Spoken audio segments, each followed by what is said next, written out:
Hello friends, आप सभी का स्वागत है हमारे यूट्यूब चैनल द गाइडलाइन पर। दोस्तों, पिछले वीडियो में हम लोग जाने थे समांतर श्रेणी के परिचय के बारे में। इस वीडियो में कुछ उसका एग्जाम्पल देखते हैं कि इसके क्वेश्चन को कैसे बनाते हैं। ठीक है, तो आइए बोर्ड पे देखते हैं कि एक एग्जाम्पल लिखा हुआ है और इसमें जो है कहता है कि AP 4, 7, 10, 13 ... का प्रथम पद एवं सारवंतर ज्ञात करें। मतलब इस AP का पहला पद और सारवंतर क्या होगा। तो आपको पता होगा कि पहला जो आपको इसके परिचय के बारे में बताए थे उसमें आपको बताया गया था कि हम AP में प्रथम पद किसे कहते हैं, सारवंतर किसे कहते हैं। तो ये वीडियो जो पहला वाला वीडियो जो लोग देखे होंगे उनको ये अच्छे से समझ में आएगा। जो लोग नहीं देखे होंगे कृपया पहले उस वीडियो को देखें, फिर उसके बाद इसको देखेंगे। आइए देखते हैं इसको। तो इसमें निकालने के लिए हमको बोला प्रथम पद और सारवंतर। जैसा कि आप जानते हैं प्रथम पद का मतलब होता है कि AP जहाँ से शुरू होता है, AP जहाँ से शुरू होता है उसके पहले जो अंक आता है उसी को बोलते हैं प्रथम पद। तो देखिए यह AP कहाँ से शुरू हो रहा है, तो यह AP 4 से शुरू हो रहा है। तो इसलिए इस AP का प्रथम पद क्या हो जाएगा, यहाँ पे लिखेंगे प्रथम पद, यानी कि प्रथम पद को हम लोग क्या लिखते हैं, A लिखते हैं। तो यहाँ पे संक्षेप में लिख दे रहे हैं A बराबर क्या हो जाएगा, हमारा 4 हो जाएगा। अब देखते हैं अगली बात कह रहा है कि सारवंतर क्या होगा। तो हम आपको बताए थे कि सारवंतर का मतलब होता है कॉमन डिफरेंस, यानी जिसको हम लोग संकेत में D लिखते हैं, है ना। अब देखते हैं इसको क्या करेंगे, कैसे निकालेंगे। तो यहाँ पे D बराबर हो जाएगा, यानी सारवंतर जिसको हम लोग D लिखते हैं, संक्षेप में D लिखते हैं, इस D बराबर क्या होगा। तो आपको हम बताए थे वहाँ पे कि D के लिए एक फार्मूला होता है जिसको कहते हैं T2 - T1। इस T2 - T1 का मतलब भी बताए थे कि T2 कहने का मतलब प्रत्येक दूसरा पद में से पहला पद को घटा देना। यानी अगर हम इन दोनों को देखेंगे तो ये दूसरा कहलाएगा और ये पहला कहलाएगा। अगर हम इन दोनों को देखेंगे तो ये दूसरा कहलाएगा, पहला कहलाएगा और आपका ये दूसरा कहलाएगा। तो इस तरह से इसको हम घटाते हैं। तो आइए T2 देखते हैं, इस दोनों को ले लेते हैं। तो 2 कौन कहलाएगा, तो दूसरा पद ये कहलाएगा, यानी 7 - T1 चाहिए। T1 मतलब ये 4, यहाँ पे 4 डाल दीजिए, यहाँ पे कितना आ जाएगा 3। तो इस तरह से इसका जो है आपका प्रथम पद भी निकल गया और सारवंतर भी निकल गया। ठीक है, तो आप ये देख लिए, मतलब इस तरह से इसको निकालते हैं। तो इस क्वेश्चन को ऐसे बनाते हैं। अब देखते हैं इसके बाद, तब तक आप इसको नोट करिए, फिर दूसरा क्वेश्चन बताते हैं। चलिए अब दूसरा क्वेश्चन को देखते हैं। दूसरा क्या लिखा है कि यदि किसी AP का प्रथम पद -5 है तथा उसका सारवंतर 4 है तो उस AP का प्रथम 5 पद ज्ञात करें। मतलब आपसे पूछा जा रहा है कि T1, T2, T3, T4 और T5 क्या होगा, ये निकालने के लिए। चलिए देखते हैं कि इसको कैसे बनाएंगे। तो इसमें इसको बनाने के लिए क्या करेंगे, लिखेंगे सबसे पहले कि दिया है, क्या दिया है, तो यहाँ पे दिया है AP का प्रथम पद, यानी प्रथम पद मतलब कि A दिया हुआ है। A बराबर कितना दिया हुआ है, तो A बराबर आपका दिया हुआ -5 और फिर क्या दिया हुआ है, तो यहाँ पे आपको दिया हुआ है D बराबर कितना दिया है, आपका D बराबर दिया हुआ है 4 है।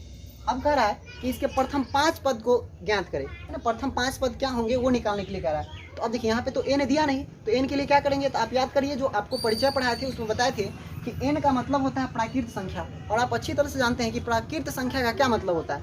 प्राकृत संख्या का मतलब होता है कि वह 1 से स्टार्ट होता है, यानी गिनती की संख्या जहाँ से शुरू होती है उसी को हम लोग बोलते हैं प्राकृत संख्या। तो इसीलिए n बराबर हमारा आ जाएगा 1, 2, 3, 4, 5। मतलब इस तरह से हम उतना लेंगे जहाँ तक वो निकालने के लिए कहेगा। तो हमारा प्रश्न बोल रहा है कि 5 संख्या तक निकालना है, इसीलिए हम n बराबर जो है 1, 2, 3, 4 और 5 को लिए। चलिए अब देखते हैं कि हम निकालेंगे कैसे। तो बस इसके लिए क्या करेंगे, इसके लिए बस वही फार्मूला जो आपका समांतर श्रेणी में पद निकालने के लिए फार्मूला होती है, Tn बराबर A + n - 1 × D। इस फार्मूला को यूज करेंगे। अब क्या करना है, बाद बाकी सारे चीज़ को सेट करते जाइए। कैसे सेट करेंगे, तो देखिए Tn का मतलब हम अभी पहला पद ज्ञात कर रहे हैं। यहाँ पे लिख दीजिएगा पहला पद बराबर पद। तो पहला पद के लिए हम लिखेंगे T, n मतलब क्या, तो हम पहला को ले रहे हैं इसलिए पहला n बराबर हमारा 1 हो जाएगा बराबर। अब क्या चाहिए, तो A चाहिए। आइए A + n, फिर वही A हो जाएगा -1 × D। तो पहला पद के लिए क्या हो जाएगा, T1 बराबर A + 1 में से 1 घटेगा 0 × D हो गया।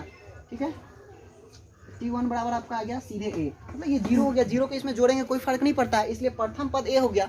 इसी तरह से दूसरा पद को देखते हैं। तो T2 के लिए हम लोग क्या लिखेंगे, तो फिर से वही A + फिर इसी फार्मूला में डालेंगे, n के जगह पे अब 2 लिख रहे हैं तो 2 - 1 इंटू डी। आइए इसको घटाएंगे तो हमारा हो जाएगा T2 बराबर a प्लस 1 इंटू डी।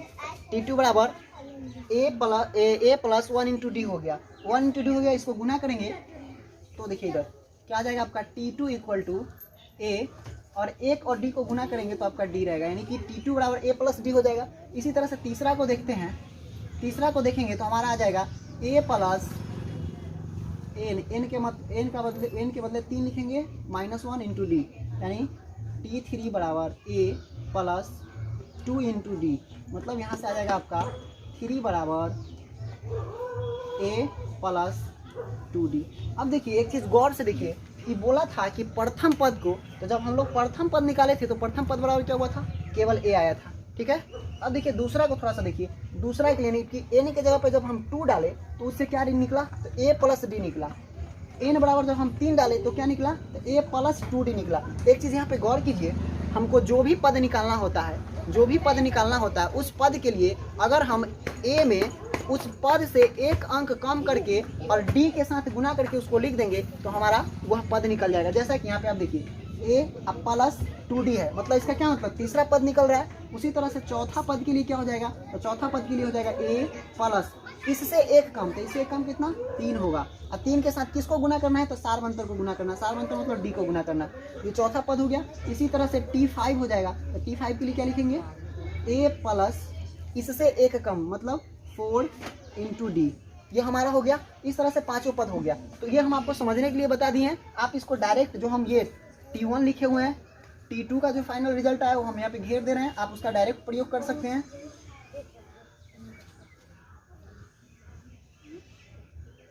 उस पद को निकालने के लिए डायरेक्ट आप इसका प्रयोग कर सकते हैं। हम आपको समझने के लिए इतना कुछ लिख दिए हैं, ठीक है। आप चाहे तो संक्षेप में जहाँ जहाँ केवल घेरा हुआ है उसका प्रयोग करके भी आप ये कर सकते हैं। चलिए अब देखते हैं कि इसका फाइनली आंसर क्या होगा इस क्वेश्चन का। तो देखिए हम क्या करेंगे ना, T1 के लिए, तो हमारा T1 कितना हो जाएगा, तो हमारा T1 आ जाएगा केवल a, तो a कितना आपका -5, इसीलिए T1 बराबर हमारा -5 हो गया। अब देखते हैं T2 कितना होगा, तो T2 के लिए हम प्रयोग करेंगे कहाँ से, यहाँ से a प्लस डी कर देना। आइए a का वैल्यू कितना है, -5, तो -5। उसके बाद t के बाद a के बाद डालेंगे d का वैल्यू कितना है, +4। देखिए दोनों को कैलकुलेशन करेंगे तो कितना आएगा, -1 आएगा।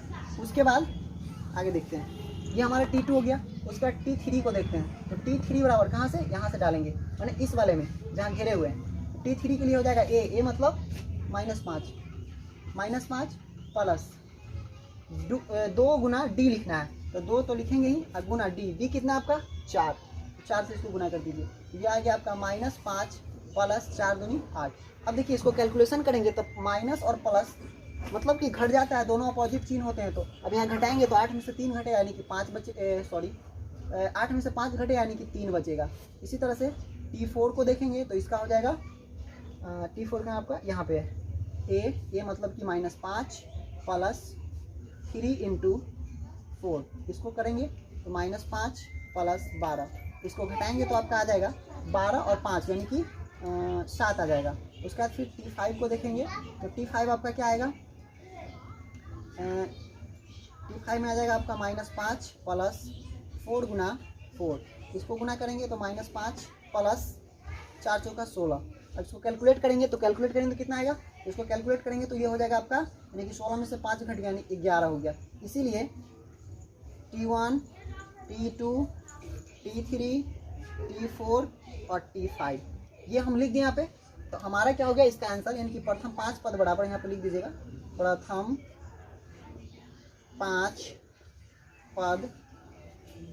T1 का मान T1 के सामने लिख दीजिए, तो T1 का मान कितना है, निकाले हैं कहाँ पे, यहाँ पे -5 कॉमा। T2 का मान कितना आया, तो इसको निकाले हैं यहाँ पे तो -1। फिर T3 का मान 3, फिर T4 का मान, तो T4 का मान 7, फिर T5 का मान 11। तो इस तरह से आपका ये क्वेश्चन फाइनल हो गया। अब देखते हैं इसके बाद कि फिर इसमें और क्या, और कौन सा किस टाइप का क्वेश्चन पूछता है। तब तक आप इसको नोट करिए, फिर आगे देखते हैं। चलिए अब देखते हैं आगे। ये हमारे बुक से स्टार्ट हो रहा है, हमारा बुक NCERT का जो है उसका एग्जाम्पल पहले देख लेते हैं। ये एग्जाम्पल नंबर 1 है ना। इसमें कह रहा है कि AP 3/2 1/2 -1/2 कॉमा -3/2 यह एक एपी है। इस एपी के लिए प्रथम पद तथा सारवंतर डी ज्ञात करें, है ना, डी लिखे। तो बहुत ही सिंपल क्वेश्चन है, आपको ये बता भी चुके हैं, जब हम एग्जाम्पल बता रहे थे उस समय आपको बता भी चुके हैं। हालांकि ये बुक का एग्जाम्पल है इसलिए हम आपको ये फिर से बना दे रहे हैं। तो देखिए इसको कैसे बनाएंगे, कुछ नहीं करना है, इसमें केवल लिख देना है डायरेक्ट यहाँ पे दिया एपी। क्या दिया आपका एपी? 3/2, 1/2, -1/2, अगला है -3/2। और इसमें से आपको निकालने के लिए बोला है प्रथम पद। तो जैसा कि आप जानते हैं प्रथम पद का मतलब होता है कि एपी जहाँ से शुरू होता है वो उसका प्रथम पद कहलाता है। इसीलिए इसका प्रथम पद कौन सा हो जाएगा? तो इसका प्रथम पद 3/2 हो जाएगा। इसीलिए ए मतलब पूरा लिख देते हैं, प्रथम पद ए बराबर 3/2। एक ये हो गया। अब देखते हैं दूसरा इसमें बोल रहा है कि इसका सारवंतर ज्ञात करें। तो आइए सारवंतर को देख लेते हैं। तो आप जानते हैं सारवंतर, किसी भी एपी का सारवंतर जिसको हम लोग डी से सूचित करते हैं, डी निकालने का फॉर्मूला क्या होता है? तो अभी जस्ट आपको इसके पहले वाले क्वेश्चन में बताए थे कि सारवंतर के लिए फॉर्मूला होता है T2 - T1। देखिए इसका T2 कितना है? तो 1/2 और माइनस है तो माइनस। T1 कितना है? तो T1 आपका है 3/2। इसका फ्रैक्शन का सब्ट्रैक्ट कर लीजिए, यानी कि भिन्न का घटाव कर लीजिए। दोनों का एलसीएम करेंगे 2 हो जाएगा, यहाँ पे हो जाएगा 1 - 3, यानी घटाएंगे तो आ जाएगा -2/2। काटेंगे आगे आपका -1। तो इस प्रकार से -1 जो है इस क्वेश्चन का क्या कहलाएगा? डी कहलाएगा। मतलब इसमें ए बराबर हो गया 3/2 और इसका डी हो गया -1। चलिए फिर इसको नोट करिए, तब फिर अगला क्वेश्चन देखते हैं। चलिए अब देखते हैं हमारे बुक का ये दूसरा एग्जाम्पल है एक्सरसाइज का। क्या लिखा है कि संख्याओं के निम्नलिखित सूचियों में से कौन कौन से एपी नहीं है। यदि इनमें से कोई एपी है तो उनके अगले 2 पद लिखिए। मतलब आपको यहाँ पे 4 को दिया हुआ है एपी, मतलब कह रहा है कि ये जो है ना, ये इसका एग्जाम्पल है, इन चारों एपी दिया हुआ है और इसमें से चेक करना है कि कौन एपी नहीं है। तो जो एपी नहीं है उनको दिखा देना है कि ये एपी नहीं है, और जो अगर एपी में है तो उनका जो है अगला 2 पद निकालने के लिए कहा है। तो आप जानते हैं कि हम किसी भी एपी को कैसे चेक करते हैं, किसी भी एपी को चेक करने का क्या तरीका है। तो आपको हम बताए थे एपी का चेक करने का तरीका होता है कि वैसा पंक्ति, आपको समांतर श्रेणी का परिभाषा बताए थे कि वैसा पंक्ति जिसके प्रत्येक 2 पदों के बीच का अंतर समान हो तो हम कहेंगे कि वह एपी में है। अगर उसके 2 पदों के बीच का अंतर समान नहीं होगा तो हम बोलेंगे कि वह एपी में नहीं है। तो आइए देखते हैं, पहले चेक करते हैं इसमें कि उसके 2 पदों के बीच का जो अंतर है वह समान है कि नहीं। पहला क्वेश्चन को लेते हैं। पहला में कह रहा है 4, 10, 16, 22 डॉट इस तरह से गया है। पहले चेक करते हैं कि ये एपी है कि नहीं। तो आइए हम लिखेंगे प्रथम पद बराबर ए, सार्व अंतर यानी कि डी। सार्व अंतर जो हो जाएगा इसका डी हो जाएगा। अब हम यहाँ से कह सकते हैं कि इसमें ए बराबर 4 हो जाएगा और डी बराबर क्या होगा? डी मतलब कि हम चेक करेंगे, इसको कैसे चेक करेंगे? तो T2 - T1 यह जो है ये बराबर होना चाहिए किसके? अगले 2 पदों के। तो मतलब T3 - T2। अगर ये दोनों आपस में बराबर हो गए तो हम कहेंगे कि यह एपी में है, अगर बराबर नहीं हुआ तो नहीं होगा। चलिए इसको चेक करना है, इसलिए एक पद को और ले लेते हैं। तो और क्या लिखेंगे? T4 - T3। आइए सबका मान रखते हैं और देखते हैं कि इक्वल है कि नहीं। देखिए T2 कितना है? 10 - 4 इक्वल टू 3, यानी कि 16 - 10। अगला 22 - 16। चलिए इसको हम सब्ट्रैक्ट करते हैं, यानी कि घटाते हैं। तो 10 में से 4 घटेगा, कितना बचेगा? 6। फिर इसमें 16 में से 10 घटेगा तो 6। फिर 22 में से 16 घटेगा, यानी कि 6। अब देखिए सबका कॉमन डिफरेंस क्या है? 6, 6, 6 है, यानी कि सबके बीच का अंतर समान है। इसीलिए हम कह सकते हैं इसीलिए यह एपी में है। एक बात का तो हम आंसर दे दिए यहाँ तक कि एपी में है, नहीं है। अब कहता है यहाँ पे कहा था कि यदि इनमें से कोई एपी में है तो ये तो एपी में है, एक बात का आंसर दे दिए। अब कहता है तो उसके अगले 2 पद को ज्ञात करें, मतलब इस एपी का अगला 2 पद। तो देखिए 1, 2, 3, 4 का वो पद दिया हुआ है, 4 पद दिया हुआ है, अगला 2 बोला है, मतलब हमको 5वां तथा 6ठा पद ज्ञात करना हो। तो डायरेक्ट हम निकाल देते हैं T5 और T6।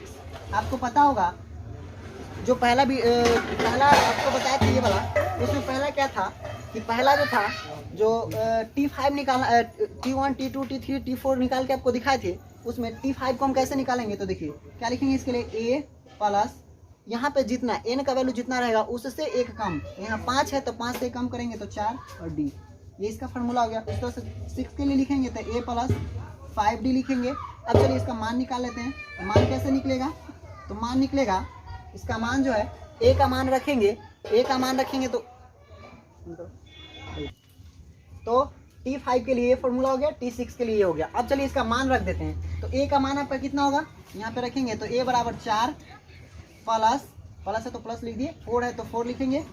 इसके बीच में गुना का चिन्ह, क्योंकि ये एक चर है और एक अचर है तो उसके बीच में गुना का चिन्ह होता है, इसलिए यहाँ पे गुना डाल दिए। और d का वैल्यू कितना है, तो देखिए अभी हम लोग कॉमन डिफरेंस निकाले हैं, d निकल गया हमारा 6, तो यहाँ पे 6 डाल दीजिए। इसीलिए हम कह सकते हैं कि हमारा इसको जब कैलकुलेशन करेंगे तो हो जाएगा 4 प्लस 6 चौका 24, यानी 6 इसको जोड़ेंगे तो हमारा ये आ जाएगा 24 और 4 यानी कि 28। फिर इसको उसी तरह से कैलकुलेट करेंगे तो 4 प्लस 4 गुना, सॉरी यहाँ पे 4 नहीं यहाँ पे 5 होगा क्योंकि छठा पद निकाल रहे हैं, तो इसको कैलकुलेशन करेंगे तो आ जाएगा 4 प्लस 30 मतलब 34। इस प्रकार से हमारा T5 जो है, T5 निकल गया 28 और T6 हो गया 34। ये बोला था 2 पद निकालने के लिए, तो 2 पद निकाल दिए। चलिए एक चीज़ समझ गया। अब देखिए, अब देखते हैं अब इसमें से दूसरा क्वेश्चन को, तब तक इसको आप स्क्रीनशॉट ले लीजिए इसका, रुको मत। चलिए अब देखते हैं दूसरा को भी उसी तरह से चेक करते हैं। दूसरा में क्या लिखा हुआ है, 1 -3 -5 डॉट डॉट डॉट। आइए पहले इसको चेक करते हैं कि एपी में है कि नहीं। तो एपी में चेक करने का मतलब होता है कि प्रत्येक 2 पदों के बीच का अंतर निकाल लेना। तो चलिए निकालते हैं डायरेक्ट। T2 माइनस T1 बराबर होना चाहिए T3 माइनस T2 के, और ये बराबर होना चाहिए T4 माइनस T3 के। 1 2 3 4 ही पद दिया है, इसलिए 4 ही पद तक लेते हैं। चलिए निकालते हैं इसको। T2 कितना है, तो -1, यहाँ पे माइनस है तो माइनस, फिर ये 1। अगला देखते हैं T3 कितना आपका 1 2 3, ये तीसरा पद है, यानी कि -3, यहाँ फिर माइनस है तो माइनस, और T2 में भी माइनस लगा इसलिए -1 कर देंगे, बराबर। T4 को देखते हैं तो T4 आपका दिया हुआ है -5, फिर यहाँ पे ये माइनस है तो इसके लिए माइनस। और T3 को देखेंगे तो देखिए 1 2 3 में भी माइनस लगा हुआ है, तो यहाँ पे भी माइनस लगा दीजिए, माइनस यहाँ पे भी लगा दिया गया। अब आगे देखते हैं, इसका कैलकुलेशन करते हैं। तो देखिए यहाँ माइनस और माइनस, तो जानते हैं कि जब चिन्ह समान होता है तो उसको जोड़ देते हैं, चाहे वो प्लस में रहे चाहे माइनस में, मतलब नहीं है। अगर चिन्ह समान हो गया तो जोड़ देंगे, और जिस चिन्ह में वो रहेगा उसके सामने वही चिन्ह लगा दिया जाता है। तो देखिए 1 और 1, ये दोनों का चिन्ह समान है तो ये 1 और 1 2 हो जाएगा, लेकिन ये दोनों माइनस में, इसलिए इसके आगे लग जाएगा माइनस, बराबर। उसी तरह से इसको कैलकुलेट करेंगे तो हो जाएगा -3 और माइनस ये दोनों गुना होगा, यहाँ पे गुना करेंगे तो माइनस प्लस हो जाता है, यहाँ पे हो जाएगा 1। फिर इसमें उसी तरह से करेंगे तो -5, यहाँ पे करेंगे तो -+3। आइए आगे देखते हैं।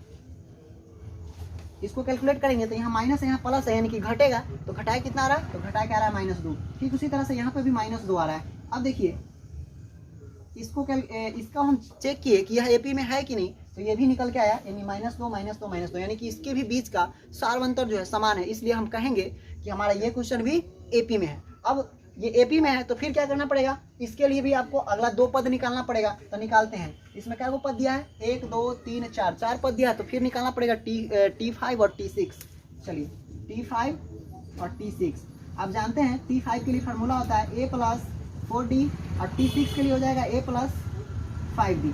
अब देखिए इसको आगे बढ़ाएंगे तो इसमें इसका मान पुट करते हैं। मान पुट कर दीजिए, यहाँ से देखिए, यहाँ से आपका प्रथम पद क्या हो जाएगा, तो जो सबसे पहले आता है, सबसे पहले 1 आया तो a के लिए हो जाएगा 1 प्लस 4 है यहाँ पे तो 4 गुना d, और d का मतलब क्या है, तो कॉमन डिफरेंस। तो देखिए हम लोग यहाँ पे कॉमन डिफरेंस निकाले, कितना निकला -2, यहाँ पे लगा दीजिए -2। इसको आगे कैलकुलेट करते हैं तो क्या हो जाएगा, 1 प्लस यहाँ देखिए 4 और 2 को गुना करेंगे तो 4 और 2 तो 8 हो गया, यानी कि 4 और 2 को गुना करेंगे तो 4 दूनी 8 हो गया, लेकिन इस चिन्ह को भी गुना करना पड़ेगा। तो यहाँ पे माइनस है, यहाँ पे प्लस है, तो प्लस और माइनस मिलके यहाँ पे हो जाएगा आपका माइनस। आइए अब इसको आगे बढ़ाएंगे तो देखिए यहाँ पे क्या करना पड़ेगा, घटाना पड़ेगा। यहाँ पे जो प्लस में संख्या है वह कम है और माइनस वाला ज़्यादा है, तो इसलिए उल्टा घटाएंगे तो इसका आंसर आएगा -7। फिर उसी तरह से इसको देखेंगे T6 को, तो ये हो जाएगा 1 प्लस 5 गुना -2। इसको करेंगे तो ये आ जाएगा आपका 1 -10। इसको जब घटाएंगे तो आएगा -9। इसीलिए T5 बराबर आपका हो गया -7 और T6 बराबर आपका हो गया -9। इसका भी हो गया। अब हम इन दोनों को देखते हैं और फिर उसके बाद आगे बढ़ेंगे। तब तक के लिए आप इसको नोट करिए और इसको नोट करिए और फिर इसके क्वेश्चन को देखते हैं। चलिए अब देखते हैं तीसरा क्वेश्चन के बारे में। फिर इसको चेक करते हैं कि ये एपी में है कि नहीं। तो चेक करने का वही तरीका, T2 माइनस T1 बराबर होना चाहिए T3 माइनस T2 बराबर होना चाहिए T4 माइनस T3। इसमें क्या हो दिया, 1 2 3 4 5 को दिया, तो चलिए 5 तक ले लेते हैं, T5 माइनस T4। ठीक है, अब इसको देखते हैं घटा के क्या आता है, 2 माइनस फिर ये वाला माइनस 2 बराबर 3 में माइनस 2 माइनस सॉरी ये वाला माइनस फिर ये वाला 2 बराबर, यहाँ पे देखते हैं यहाँ पे क्या हो जाएगा, तो यहाँ पे आपका आ रहा है 4, चौथा ये है 2 माइनस माइनस 2, फिर यहाँ पे आ रहा है आपका, यहाँ पे आएगा आपका 5 में, यानी कि माइनस 2 माइनस T4 कितना होता है, तो T4 2 है। अब देखिए इसको कैलकुलेट करेंगे तो हो जाएगा 2 माइनस माइनस प्लस 2 बराबर, यहाँ पे हो जाएगा माइनस 4, ये जुड़ जाएगा, यहाँ पे हो जाएगा 2 प्लस 2 माइनस 4। आइए इसको जोड़ेंगे तो 4 माइनस 4, ये आपका प्लस 4 हो जाएगा और ये आपका माइनस 4। अब देखिए इसमें सबके बीच का अंतर समान तो है, लेकिन क्या ये 4 और ये 4 दोनों समान है, नहीं, मतलब ये प्लस में और ये माइनस में, इसका मतलब हुआ कि दोनों के बीच अंतर है लेकिन वह अंतर समान नहीं है, इसलिए हम कहेंगे कि यह एपी में नहीं है। मतलब हमारा तीसरा प्रश्न जो है वह एपी में नहीं है। इसी तरह से चौथा को चेक करते हैं। आइए इसको मिटा देते हैं, रहने दीजिए, बंद नहीं कीजिए। चौथा प्रश्न को देखते हैं, थोड़ा जल्दी से चेक कर लेते हैं इसको भी। चौथा में क्या होगा, फिर उसी तरह से चौथा के लिए लिख रहे हैं यहाँ पे 4 नंबर के लिए, इसके लिए ये आपका 1 हो जाएगा 1 हो जाएगा 1 हो जाएगा 2 2 2 3 डॉट डॉट इस तरह से आगे की ओर चला गया। चलिए इसको चेक करते हैं, T2 माइनस T1 बराबर T3 माइनस T2 बराबर T4 माइनस T3 बराबर T5 माइनस T4 बराबर T6 माइनस T5, इस तरह से। आइए सबका मान रखते हैं तो देखिए T2 कितना आपका, सॉरी T2 आपका है, T2 है 1 माइनस 1, यहाँ पे हो जाएगा 1 माइनस 1, यहाँ पे हो जाएगा 2 माइनस 1, फिर हो जाएगा आपका 5, 1 2 3 4 5, पाँचवा ये है 2 माइनस 2, फिर छठा में देखेंगे तो आपका हो जाएगा 2 माइनस 2, फिर अगला में हो जाएगा 3 माइनस 2, इस तरह से। देखिए ये दोनों को घटाएंगे तो 0 हो गया, ये दोनों भी 0 हो रहा है, ये दोनों को घटाएंगे तो 1, इन दोनों को घटाएंगे तो 0, फिर इन दोनों को घटाएंगे तो 0, फिर इन दोनों को घटाएंगे तो 1।